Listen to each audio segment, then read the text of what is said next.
ఆచార్య బేతవోలు రామబ్రహ్మం గారి శ్రీదేవి భాగవతం 51వ భాగం 2/10/25 విజయదశమి గాంధీ జయంతి శుభాకాంక్షలతో స్వాగతం. నారద, సూర్యుడికి శీఘ్రం మందగమనాలు రెండున్నాయి, అంటే స్పీడు మెల్లగపోవడం. గ్రహాలకు అన్నింటికీ 3 స్థానాలుంటాయి. జరద్గవం అనేది మధ్యమ స్థానం, ఐరావతం ఉత్తర స్థానం, వైశ్వానరం దక్షిణ స్థానం. ఒక్కొక్క స్థానంలో 3 వీధులుంటాయి. వృషభ వీధి, గోవీధి,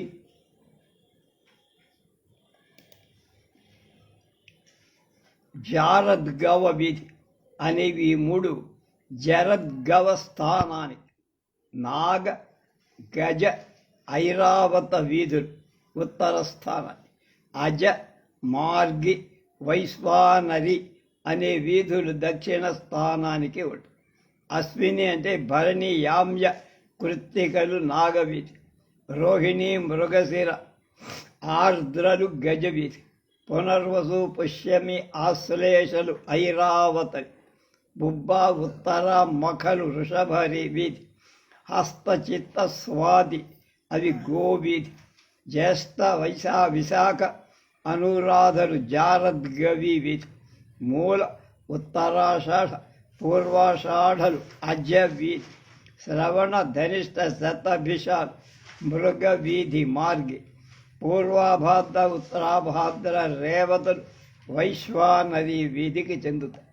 ఉత్తరాయణంలో యుగాక్షాంతర్నిబద్ధాలు వాయురూపాలు అయిన పాశాలను లాగి పట్టుకోవడం వల్ల సూర్యమండలానికి, రథానికి గతి మందగిస్తుంది, స్పీడ్ తగ్గుతాయి ఉత్తరాయణంలో. కనుక దీన్ని ఆరోహణం అంటారు. అందుకని పగళ్ళు ఎక్కువగా, రాత్రులు పొట్టిగా ఉంటాయి. అలాగే దక్షిణాయనంలో బ్రహ్మాండల గతి కాబట్టి పగ్గాలను వాయుపాశాలు వదిలిపెట్టడంలో స్పీడ్ ఎక్కువగా ఉంటుంది. అందువల్ల దీని అవరోహణం. అందుకని పగళ్ళు ఎక్కువ పొడవు తక్కువగా ఉండి రాత్రులు ఎక్కువ పొడవుగా ఉంటాయి, అంటే ఎక్కువ రాత్రి కాలం ఉంటుంది. వైశవంలో పాశాలు 2 సమానంగా ఉంటాయి. రాత్రి పగలు ఆ మాసంలో సమానం. కనుక ఇది మధ్య మండల గతి. ఈ గమన విశేషాల ధ్రువస్థానం కీలకం. అక్కడికి వెళ్ళాలి. ఇవన్నీ కూడా మేరుగు మీద తూర్పు దిక్కున ఇంద్రపట్టణం, దానికి ఇంద్రి అని ఐంద్రి అని పేరు. దక్షిణంలో యమ అధిష్ఠితమైన సంయమనీపురం, పశ్చిమాన వరుణదేవుడి బింబలోచనీపురం, ఉత్తరాన కుబేర అధిష్ఠితమైన విభావపురి ఉంటాయి. సూర్యుడు ఐంద్రీపురంలో ఉదయించి మధ్యాహ్నానికి సంయమనీపురం చేరి బింబలోచనీపురంలో నిమీలనం చెందుతాడు. విభావరీపురంలో రాత్రి అక్కడ ఉంటాడు. ఇలా ఈ 4 పట్టణాలు సూర్యుడి గమనానికి కారణాలు, నిమిత్తాలు. మేరు పర్వతం మీద ఉన్నవాడు సూర్యుడు ఎప్పుడూ ఆకాశ మధ్యగతుడయే కనపడుతూ ఉంటాడు, అంటే ఎప్పుడు మధ్యాహ్నం కనపడు. మేరు పర్వతం మీద ఉన్నవాడే కనపడ. అలాగే తూర్పున ఇంద్రపురంలో ఉదయిస్తున్న తక్కిన 3 పురాలు ఈశాన, ఆగ్నేయ కోణాలను స్పృశిస్తాయి. ఈ కోణంలో ఉన్న 2 పురాలను 3 కోణాలలో స్పర్శిస్తాయి. నారద మహర్షి ఎవరికి ఎటువైపు సూర్యుడు మొదటిసారిగా కనిపిస్తాడు వాళ్ళకి అది తూర్పు ఉదయకి. ఎటువైపు తిరోధానం చెందుతాడు, అస్తమిస్తాడు, అది పడవ. యైర్యత్ర దృశ్యతే భాస్వాద్య త్వేషాం ఉదయం స్మృతి ఉదయః స్మృతః తిరోభావం చ యత్రైతి తత్రైవాస్తమమం రవేః. నిజానికి సూర్యుడికి ఉదయాస్తమయాలు లేవు. దర్శన ఆదర్శాలను బట్టి వీటికి మనం కల్పించుకుంటాం. అది అతడు ఎప్పుడు ఉంటాడు నిత్యుడు. నైవాస్తమనమర్కవ్య న ఉదయ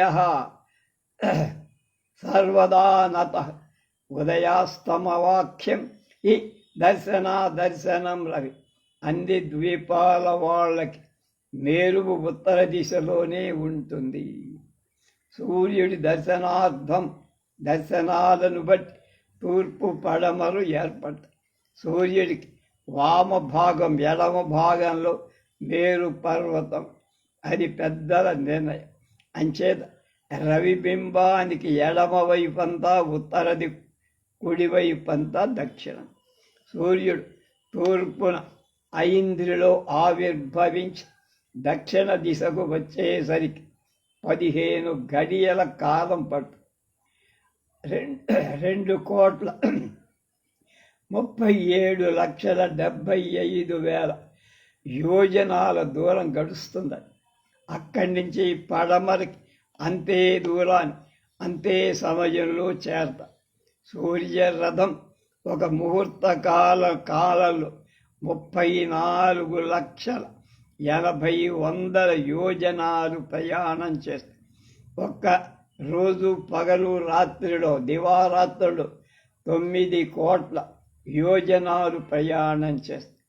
ప్రవహం అనే వాయువుతో నిండి ఈ సూర్యుడు తన నక్షత్ర గ్రహ పంక్తులతో కలిసి కదులుతూ ఉంటాడు.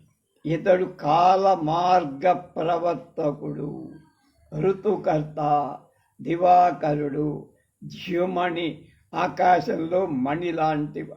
చంద్రాది గ్రహాలు నక్షత్రాలు అతడితోనే ఉదయిస్తాయి, అతడితోనే అస్తమిస్తాయి. ఏవం ముహూర్తేన రథో భావో 800 యోజనానాం 130 లక్ష్యాన్ని భ్రమతి ప్రభు. ఈ సూర్యుడి రథానికి ఒకే ఒక్క చక్రం ఉంది. దానికి 12 ఆకులు ఉంటాయి, 3 అడ్డలు ఉంటాయి, 6 పూటీలు ఉంటాయి. దీన్నే కవులు సంవత్సర ఆత్మకం అని, సంవత్సరానికి సింబల్ అని. యస్య చక్రం రథస్యైకం 12 పుష్ణే షణ్యేమి కవయస్తం చ నత్పరాత్మకమూచరే. ఈ తిరిగే అక్షం మానస ఉత్తర తీరలు మేరు శిఖరం మీద ఉంది. రెండవ అక్షం అంటే యాక్సిస్ అంటామే, అది ధ్రువ నక్షత్రం మీద. ఈ రథం ఈ అక్షంలో గానుగలాగా తిరుగుతూనే ఉంటుంది. త్రైలకారక యంత్రేణ చక్ర సామ్యం పరిభ్రం. దీనికి 7 ఛందసులే 7 ఆశ్వ. 7 ఛందసులున్నాయే, ఆ ఛందసులే ఇక్కడ గుర్రాల కింద. గరుత్మంతుడి అన్నగారై అరుణుడు ఈ రథానికి సారథి. దీనికి నొగ, కాడికి రథానికి మధ్యలో ఉండే భాగం 36 లక్షల యోజనాల పొడవు ఉంటుంది. బొటన వేలు కడుపంతటి ఆకారం కలిగిన వాలఖిల్యులు 20,000 మంది ఈ రథంలో ఉండి నిరంతరం సూర్యుని వేదమంత్రాలలో స్తుతిస్తూ ఉంటారు. ఇంకా తక్కిన మునులు, గంధర్వులు, అప్సరసు, నాగజాతి వారు, దైత్యులు నెలకు 7 చొప్పున సూర్యుని స్తుతిస్తూ ఉంటారు. ఇది 15వ అధ్యాయం 8వ స్కంధంలో 45 శ్లోకాల భావం. నారద, ఇంకా చంద్రాది గ్రహాల గమనం గురించి చెబుతా. ఇది చాలా చిత్రంగా ఉంటుందయ్యా. వీటి గతులను బట్టి మానవుల శుభ అశుభ నిదర్శనాలు కనపడుతూ ఉంటాయి. కుమ్మరి చక్రం తిరుగుతూ ఉంటే దాని మీద వాలిన కీటకాలు కూడా తిరిగినట్టుగా సూర్యుడితో కలిసి ఈ కాలచక్రంలో గ్రహరాశులన్నీ తిరుగుతూ ఉంటాయి. మేరుపుకి ప్రదక్షిణం చేస్తూ ఉంటాయి. స్వకీయం పరరాశి సంచారం అని గ్రహాలకు అన్నిటికీ 2 గతులున్నాయి. ఆది పురుషుడు భగవానుడు, లోకభావనుడు నారాయణుడు, అఖిల ఆధారుడు అయిన సూర్యుడు లోకాలకు శుభం కలిగించటం కోసం కర్మ విశుద్ధి నిమిత్తం త్రయామయుడై 3 యామాలు కలవాడు తనంత తాను ఇలా సంచరిస్తూ ఉంటాడు. వసంతాది ఋతువులకు ఆయా లక్షణాలు ప్రసాదిస్తూ ఉంటాడు. శ్రద్ధాసక్తులతో అర్చించేవాడు, యజ్ఞయాగాదులు చేసేవాడు శ్రేయస్సు పొందుతారు. కాలచక్రగతుడై 12 రాసులలో సంచరిస్తూ 12 నెలలను ఏర్పాటు చేస్తారు. ప్రతి మాసానికి శుక్ల అనే 2 ఉంటాయి పక్షాలు. శుక్లపక్షం తెలుపు, కృష్ణపక్షం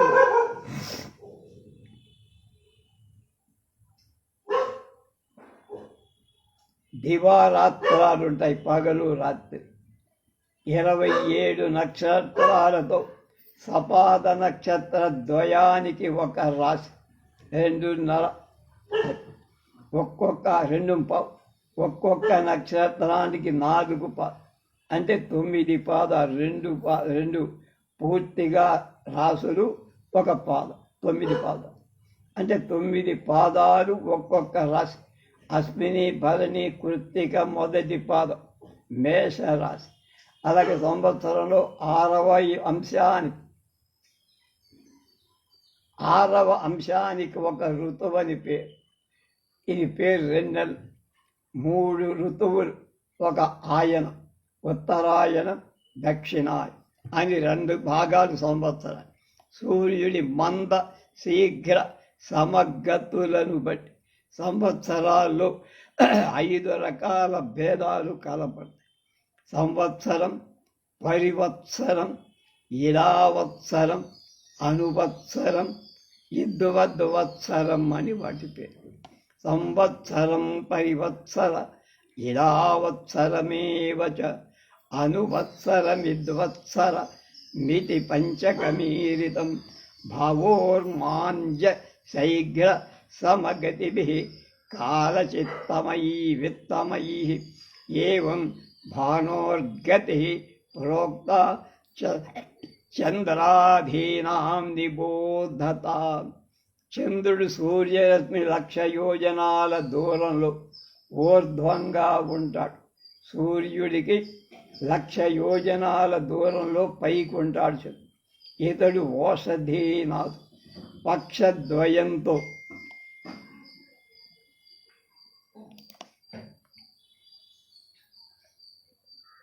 మాసకాలాన్ని భుజిస్తా. సూర్యుడి కంటే శీఘ్ర ఇతడు ఆయా నక్షత్రాలతో ఉండటం కారణంగా 12 మాసాలకు పేర్లు పెరుగుతున్న కళలో దేవతలు, క్షీణిస్తున్న కళలో పితృదేవతలు ప్రీతి కలిగిస్తారు. సూర్యుడు అహస్కరుడైనట్లే చంద్రుడు రాత్రికి కారకుడంత. అతడే ప్రాణం, అతడే జీవం. ఇతడు ఒక్కొక్క నక్షత్రంతో 60 గడియల కాలం ఉంటుంది. 2 రోజులు 1 పూటలో 1 రాశి దాటుతాడు. సూర్యుడికి సంవత్సరం పట్టే కాలచక్రాన్ని అతడు 1 నెల రోజుల్లోనే దాటేస్తాడు. ఇతడు అమృతధాము, మనోమయ, అన్నమయ, దేవపితృ మనుష్య సరీసృప తరులతాది సర్వ ప్రాణికోటికి ప్రాణప్రదుడు, ఆప్యాయనశీలుడు కనుక అతనికి సర్వమయుడు అంట. ఈ చంద్రుడికి 3 లక్షల యోజనాల దూరం మేరు ప్రదక్షిణంగా భచక్రం తిరుగుతూ ఈ నక్షత్రాలన్నీ ఈ భచక్రంలోనే తిరుగుతూ ఉంటాయి. అభిజిత్తు కూడా అక్కడే ఉంది. దీనితో కలిపి నక్షత్రాల సంఖ్య 27, 1 + 27. ఈ భచక్రానికి పైన 2 లక్షల యోజనాల దూరం శుక్రుడు ఉంటాడు. ఇతడికి సూర్యుడికి ముందు వెనక తిరుగుతుంది. శీఘ్ర మందగతులు అతడికి ఇతడు లోకులకు సాధారణ శుభప్రద. సృష్టి విస్తంభమ. ఇతడికి 2,00,000 యోజనాల దూరంలో బుధగ్రహం శుక్రుడికి సమంగా సంచరిస్తా. సౌమ్యుడు, అతివాద, అభ్రపాత, జన వృష్ట్యాది భయాలకు సూచకం బుధుడు. ఇతడికి 2,00,000 యోజనాల ఎత్తున అంగారకుడు ఉంటాడు. ఇతడు 3 పక్షాలకు ఒక రాశి దాటుతాడు. ఇతడు వక్రుడు కాకపోతే శుభకరం. ఇతడికి 2,00,000 యోజనాల దూరం బృహస్పతి గురువు ఉంటాడు. ఒక్కొక్క రాశిలో ఏడాది పాటు ఉంటాడు. వక్రుడు కానంత వరకు ఇతడు కూడా అనుకూలంగానే మంచి ఫలితాలు ఇస్తాడు. ఆ పైన 2,00,000 యోజనాల దూరం శనిగ్రహం. ఇతడు శనైశ్చరుడు, మందగతి, సూర్యపుత్రుడు. 30 నెలలకు మాత్రమే కదులుతాడు. అంటే ఒక్కొక్క రాశిలో 2.5 ఏళ్ళు ఉంటాయి. ఇతడు సహజంగా అశుభం ఇస్తాడు. ఇతడి 11,00,000 యోజనాల దూరం సప్తర్షి మండలం ఉంటుంది. వీరు లోకాల అన్ని వేళలా శుభం కోరు ఆకాశంలో దక్షిణంగా తిరుగు. లోకానాం శం భావయంతో మునయః సప్తతి మునే యత్తత్ విష్ణుపదం స్థానం దక్షిణం కరమతే చలే.